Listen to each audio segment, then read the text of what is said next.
वो गिराने में लगे हैं। उन्होंने सोचा ही नहीं मैं गिरा तो मसला बनकर खड़ा हो जाऊंगा। मुझको चलने दो अकेला, अभी मेरा सफ़र ऐसे ही जाएगा। रास्ता रोका गया तो काफिला हो जाऊंगा।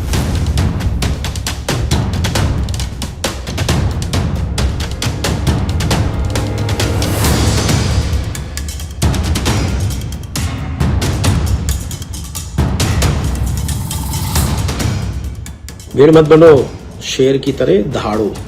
जब दहाड़ोगे तो जंगल आपका होगा। उदयभान करवरिया एक बार फिर चर्चा में, और इस बार एक वीडियो आया है करीबन 30 मिनट का, और उसमें उन्होंने जो कहा है वो अपने समाज को जगाने वाला है, सीख देने वाला है, और जो खास तौर से सियासत कर रहे हैं ब्राह्मणों की, उनको भी सीख दी। मैं हूं पुष्कर चौहान और आज इसी मुद्दे पर बात करूंगा पंकज त्रिपाठी के साथ, अपने सहयोगी, कि उदयभान करवरिया क्या अब प्रयागराज बेल्ट में ब्राह्मणों, क्योंकि कौशाम्बी में जो पाल वर्सेस ब्राह्मण हुआ, या इटावा में कथावाचकों का ब्राह्मण वर्सेस यादव बनाया गया, इन सब के बाद ये वीडियो आया है। और उन्होंने कहा है कि हमला शेरों पे होता है, गीदड़ों पर नहीं। लबोलुबाव यही है। पंकज से जानेंगे इस वीडियो के जरिए संदेश ब्राह्मणों को बड़ा है, 27 पर नजर है। देखिए पुष्कर, प्रोफेसर वसीम बरेलवी का शेर है कि वो गिराने में लगे हैं, उन्होंने सोचा भी नहीं कि मैं अगर गिरा तो मसला बनकर खड़ा हो जाऊंगा, और मुझे चलने दो अकेला, मुझे चलने दो अकेला, मुझे रोका तो मैं काफिला हो जाऊंगा। तो ये डॉक्टर वसीम बरेलवी का ये शेर है। यही शेर उदयभान करवरिया, बाहुबली नेता जो प्रयागराज के हैं, उन्होंने ये अपने इस पूरे वीडियो में सुनाया है। और इस वीडियो के ज़रिए उन्होंने शुरू से लेकर अंत तक जितने भी इश्यूज़ हम देख रहे हैं, चर्चाओं में हैं, खबरों में हैं, या चुनावी राजनीति से हैं, या सामाजिक गठजोड़ से हैं, वो सारे के सारे इशू उन्होंने उस 30 मिनट के अंदर उनको सबको क्लब किया हुआ है। और उसका जो लबोलुबाव सबसे बड़ा यही है। उन्होंने कहा है कि एक तो ये बताया कि जो ब्राह्मण जाति है, तो उन्होंने सबसे पहले क्लियर किया है कि ब्राह्मण जो है, हम जातिवाद की बात नहीं करते हैं, लेकिन चूँकि ब्राह्मणों पर हमले हो रहे हैं, और ब्राह्मण जो है वो समाज और राष्ट्र के लिए हमेशा से ब्राह्मणों ने बलिदान दिया है। एक तो उन्होंने ब्राह्मणों की भूमिका बताई है।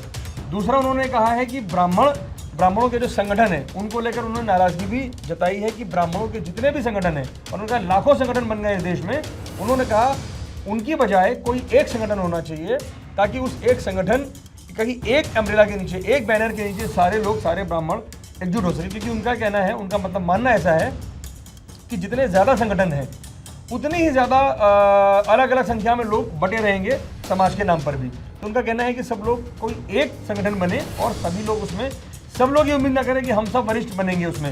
उन्होंने बहुत बड़े साफ कहा है। कुल मिलाकर आपकी बात से ये समझ में आया है, पहले उन्होंने कहा है कि पहले एकजुट हो। वो जो कोई मिश्रा ब्राह्मण समाज, कोई कानपुर कन्नौज के इधर के ब्राह्मण, कोई सरयू पार के, इन सब को छोड़िए, पहले एकजुट हुई और तब समस्या की तरफ देखिए। ये इस वक्त जिस समय उदयभान करवरिया और पूरा परिवार उनका नेतागिरी में रहा है, और कपिल मुनि करवरिया जो उनके भाई अभी जेल में बंद हैं, वो तो उस वक्त के मायावती के साथ थे जब पूरा नारा ही चला था कि हाथी नहीं गणेश है, ब्रह्मा विष्णु महेश है। मतलब कुल मिला के वो समझ रहे हैं अगर ब्राह्मण एकजुट हो गया तो वो सत्ता में जिसकी मदद करेगा उसका भी भला होगा। और ब्राह्मण समाज पर जो ये लगातार हमले हो रहे हैं, जब से ये पीडीए बन के उभरा है, सियासत में मैं बात कर रहा हूँ मैं, क्योंकि एक तरीके से ये समय भी है जब जाति जनगणना का ऐलान हो चुका है, तो उनको लग रहा है कि ये सही समय है जब ब्राह्मणों को एकजुट किया जाए और 27 में वो एक तरफ खड़े नजर आए। ये देखिए कि मेरा ख्याल 13 से 14% के बीच में ब्राह्मण बताए जाते हैं यूपी में। तो और ये जैसा आपने बताया कि सोशल इंजीनियरिंग जो मायावती जी ने की थी 2002 में, तो मुझे लगता है कि वो एक ऐसा फिनोमिनल पूरा सिनेरियो था कि उसमें किसी को उम्मीद नहीं थी कि मतलब ये कोई गठबंधन, मेरा ख्याल यूपी राजनीति में पहला होगा, देश की राजनीति में ऐसा पहला होगा कि बिल्कुल अति पिछले और अगड़े वो तो एक साथ होगा, और उसमें भी ब्राह्मणों पर सारा फोकस था। वैसे कांग्रेस भी पूरी राजनीति बीडीएम के तहत करती थी, ब्राह्मण, दलित और मुस्लिम जोड़ लेती थी, लेकिन मायावती ने जो किया था, और इसीलिए कहते हैं कि 2007 में मायावती को सब कुछ मिला था, मुस्लिम उतना नहीं मिला था जितना समाजवादी पार्टी को मिलता रहा है और भी मिल रहा है। इसीलिए जो आपने कहा ये अपने अलग बहुजन हिताय सर्वजन सुखाय वाले नारे पर मायावती गई थी, और उदयभान करवरिया पुराने नेता है तो उनको समझ में आ रहा है कि अगर एक क्षेत्र में भी ब्राह्मण एकजुट होकर खड़ा हो गया तो वो डिसाइडिंग फैक्टर हो जाता है। बिल्कुल, देखिए ऐसा कि अभी 2-3 चीज़ें समझने वाली हैं इसमें। एक तो पहली बात यह कि उदयभान करवरिया, जाहिर सी बात है, जब कोई किसी जाति विशेष का बड़ा नेता होता है और वो इस तरह की बात करता है तो जाहिर सी बात है कि वो अपनी बिरादरी को एकजुट करना चाहता है। और ये भी जाहिर सी बात है कि पर्दे के पीछे, चूंकि उदयभान करवरिया आप चुनाव लड़ नहीं सकते चुनावी राजनीति में, लेकिन जिसे हम अगर आसान भाषा में कि जो मठाधीश वाली जो राजनीति होती है चुनावी राजनीति, उसमें वो पूरी भूमिका निभा सकते हैं, और मुझे लगता है ये उसकी तैयारी है। दूसरा, इस समय आप देखिए तो पूरे उत्तर प्रदेश में भाजपा के पास कोई ब्राह्मण ऐसा नेता नहीं है जिसके पीछे लामबंद हो के कलराज मिश्रा के बाद अब कोई नहीं है, समर्थन हो, लोगों के बीच पकड़ हो, और लोग जो है जिन पर विश्वास कर सके। चूंकि उदयभान करवरिया खुद 2 बार विधायक रहे हैं, उनकी पत्नी विधायक रही हैं, और उनके भाई एमएलसी रहे हैं, उनके बड़े भाई जो है वो सांसद रहे हैं, तो आप ये अगर इन सबको जोड़ लीजिए तो 15-20 साल इन लोगों का सक्रिय राजनीति में, चुनावी राजनीति में रहा है और प्रतिनिधि रहे हैं। तो उदयभान करवरिया ने सबसे पहली बात जो कही है वो कही कि आप ब्राह्मणों को कहा है कि आप भीड़ का हिस्सा बनना बंद करिए। उन्होंने कहा कि अगर आपके पास एक साइकिल की भी हैसियत है तो भी आपका एक आत्मसम्मान है, आप उस आत्मसम्मान को यूं बचाइए कि जो आपका काम नहीं करता है आप उसके पास दोबारा जाइए ही मत, क्योंकि जाहिर सी बात है आपके जाने पर काम नहीं हुआ, दोबारा अगर आप गए तो आप अपना आत्मसम्मान खोएंगे। एक बात। दूसरी बात उन्होंने कही कि आप ऐसे नेता, और उन्होंने उसमें बिरादरी नहीं कहा, उन्होंने कहा कि कोई भी नेता हो, चाहे वो कितना भी बड़ा नेता हो, आप उसके साथ सिर्फ एक सेल्फी के लिए जा रहे हैं। उन्होंने बात कही है ब्राह्मणों के आत्मनिर्भर बनने की। उन्होंने कहा कि अब ब्राह्मणों के पास नौकरियां नहीं है सरकारी, तो अगर आपके पास छोटी सी दुकान भी है या पशुपालन भी कर रहे हैं, उन्होंने कहा कि आप अपने घर पे रहिए, और अगर आप सक्षम और आप सम्मानित बने रहेंगे तो जो भी होगा वो आपके पास आएगा। और इसमें देखिए सबसे बड़ा उन्होंने एग्जाम्पल अपना दिया, बोले आप मुझे भी देखते होंगे, बोले मैं कहीं भी जा सकता हूँ, लोगों से मिल सकता हूँ, बोले मैं हर जगह नहीं जाता हूँ। उन्होंने कहा मुझे ही देखिए, बोले मैं चाहूँ तो जा सकता हूँ बहुत जगह, बट मैं नहीं जाता हूँ, और उसकी एक वजह यह है कि जहाँ सम्मान से बुलाया जाता है हमें वहीं जाना चाहिए। अब अकेला तो मैं चल रहा हूँ, मैं अपनी बात नहीं कर रहा, मैं आप सबकी बात कर रहा हूँ जिनसे मैं मुखातिब हो रहा हूँ, कि अभी तो अकेला चल रहा हूँ, रास्ता मत रोको मेरा, रास्ता रोका तो काफिला हो जाऊंगा, और जो छोड़ देते हैं, जो लोग छोड़ देते हैं, मतलब मैं किनकी तरफ इशारा कर रहा हूं, जो आजकल हमारे ऊपर आक्रमण कर रहे हैं, अटैक कर रहे हैं कि साहब इनसे तो बुरा कोई है ही नहीं, छोड़ देने दो उनको।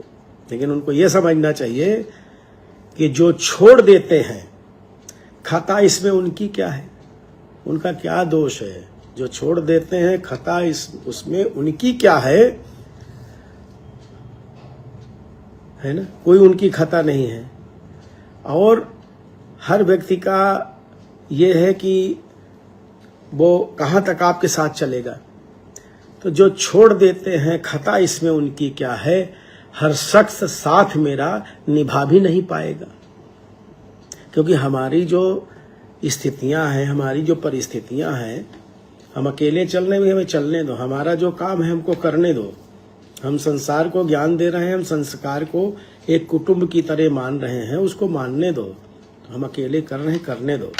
लेकिन हमें छोड़ोगे तो, हम छेड़ने की कोशिश करोगे तो हम काफिले के रूप में आ जाएंगे, और जब हम काफिला बन जाएंगे तो क्या होगा समझो। जहां सम्मान से बुलाया जाता है वहीं जाना चाहिए, ये ब्राह्मणों को सीख है। और शायद उदयभान करवरिया जो याद दिलाना चाह रहे हैं कि ब्राह्मणों की बड़ी भूमिका रही है। 52 से इलेक्शन शुरू हुए इस देश में, और कोई इलेक्शन ऐसा नहीं गया होगा जिसमें ब्राह्मण नाराज रहा हो और सत्ता में वो पार्टी आ गई हो जिससे नाराज रहा हो। ये आंकड़े कहते हैं इस तरीके से, और उत्तर प्रदेश में खास तौर से कहते हैं कि जब मायावती ने ब्राह्मणों को ही जोड़ा तभी फुल फ्लेजेड सरकार उनकी उसी बार बनी। अखिलेश यादव को भी जरूरत पड़ी तो 22 के चुनाव में वो ऐलान कर रहे थे पूर्वांचल एक्सप्रेसवे जहां से लखनऊ शुरू होता है परशुराम की मूर्ति लगाएंगे। ये हर सियासी दल को मालूम है। मैं आपको आंकड़ों से बता सकता हूं, आप इस बात पर यकीन रखिए कि उत्तर प्रदेश में भारतीय जनता पार्टी रही हो, कांग्रेस रही हो, जो दो बड़े दल थे, जब ये 1989 की सोशल इंजीनियरिंग नहीं आई थी तो ब्राह्मण या तो मुख्यमंत्री होता था या प्रदेश अध्यक्ष होता था, और भाजपा में तो आखिरी तक अभी भी लक्ष्मीकांत वाजपेयी 2016 में प्रदेश अध्यक्ष थे। अब ये जो राजनीति आई है, तो जो उदयभान करवरिया का ये वाला वीडियो है, ये ब्राह्मण समाज को जगाने के साथ साथ वो उनके आत्मसम्मान की बात, या जैसा पंकज ने कहा कि उनको आत्मनिर्भर बनाने की, कि आप जाइए मत, आप अपनी वैल्यू रखिए, जिसको जरूरत होगी वो चल के आएगा। अगर आप जाएंगे, आप भीड़ में शामिल होंगे तो आपका वैल्यू घटता है। और ये वो वहां से कह रहे हैं जहां से यादव वर्सेस या पाल वर्सेस या पिछड़ा वर्सेस अगड़ा की लड़ाई, और इस समय जैसा मैंने शुरुआत में कहा कि इटावा में भी ब्राह्मण वर्सेस यादव कहा गया, वो भी पूरी राजनीति उदयभान करवरिया का परिवार प्रयागराज कौशाम्बी के इलाके में करता है, और उनको मालूम है कि अगर हम खड़े रहेंगे, डटे रहेंगे और एक रहेंगे तो सत्ता भी बदलेगी और सत्ता आएगी भी। देखिए, जैसे जो ब्राह्मणों की भूमिका को लेकर है तो उन्होंने दो बड़े एग्जाम्पल दिए, मंगल पांडे और झांसी की रानी, और देखिए दोनों इत्तेफाक से यूपी की हैं। तो उन्होंने इस तरीके से एग्जाम्पल दिए कि भाई समाज और राष्ट्र के काम आता है ब्राह्मण, और उन्होंने ब्राह्मण ये भी यहाँ तक कह दिया कि ब्राह्मण जो है वो हम लोग पहले गोत्र के नाम से जाने जाते थे, लेकिन हमको जाति में बांट दिया गया, और ब्राह्मण जो है वो एक जीवन पद्धति पूरी, जिसके पास ज्ञान है वो ब्राह्मण हो सकता है। दूसरी बात उन्होंने जो एक सबसे बड़ी बात कही कि भाई भीड़ क्यों लगाते हो, ये जिंदाबाद मुर्दाबाद के नारे से एक सेल्फी से आपका कुछ नहीं बिगड़ा, जिस आजकल सेल्फी का बहुत दौर है, बहुत क्रेज है। तो उन्होंने खासतौर से उनका जो फोकस था वो युवाओं पे था कि आप बाइक लेकर दिन भर सुबह शाम तक घूम रहे हैं, माता पिता का पेट्रोल फूक रहे हैं। बड़ा उन्होंने सहज तरीके से युवा हृदय सम्राट बने घूम रहे हैं। हाँ, कि भाई आप युवाओं को लेकर है, बोले हजारों लोगों की भीड़ में अगर आपकी कोई भूमिका नहीं है तो सिर्फ भीड़ की भूमिका में मत जाइए वहां पर। फिर वो पंकज, वो बात भी सही है, कोई भी समाज, कोई हो, ब्राह्मण हो, क्षत्रिय हो, किसी भी समाज से आता हो, वो सही कह रहे हैं। आप भीड़ में जाएंगे तो नेता को आप वोट बैंक की तरीके से नजर आएंगे, वो उसमें से एक किसी को नहीं पिक करेगा, कहेगा ये साथ खड़े हैं तो ठीक है। और उन्होंने एक पीडीए वाला एग्जाम्पल भी दिया, मतलब उन्होंने पीडीए शब्द का इस्तेमाल नहीं किया है, बट उन्होंने चाणक्य का जो कौटिल्य है उनका उन्होंने उदाहरण दिया कि चाणक्य को देखिए आप, चाणक्य चाहते तो वो जम से कम से ब्राह्मण थे, चाहते तो वो राजा बन सकते थे, बट उन्होंने चंद्रगुप्त मौर्य को बनाया। तो उन्होंने ये भी बताया कि भाई ब्राह्मण को सत्ता अपने लिए नहीं चाहिए, समाज और राष्ट्र के लिए जो बेहतर होगा उसको वो चुनने में कभी भी हिचक नहीं दिखाते हैं।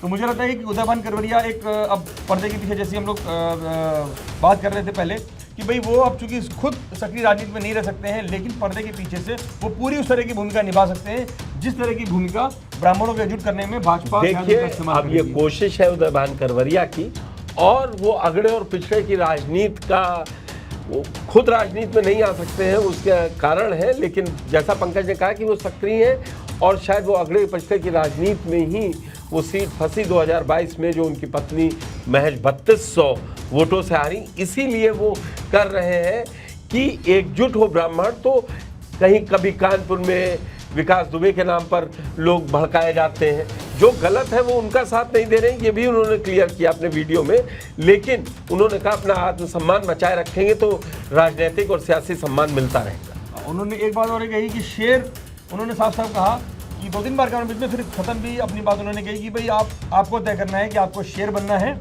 या आपको भीड़ बनना है। आप शेर बनोगे तो आप शिकार करोगे, जंगल आपका होगा, और अगर आप भीड़ बनोगे तो आपका शिकार होगा। भीड़ मत बनो, शेर की तरह दहाड़ो, जब दहाड़ोगे तो जंगल आपका होगा। एक कहावत है शेर के लिए कि एक बार लोमड़ी पूछी कि क्या खाने को मिला, तो आओ मेरे साथ यही खा लेते हैं, पंचतंत्र के समय की है। तो उसको कहते हैं कि शेर ने ऐसे समझाया था, भोजन करें तो मांस भोजन करें तो मांस क्या इसको कट करो ना। सुन जंगल की लोमड़ी सिंह चरत है।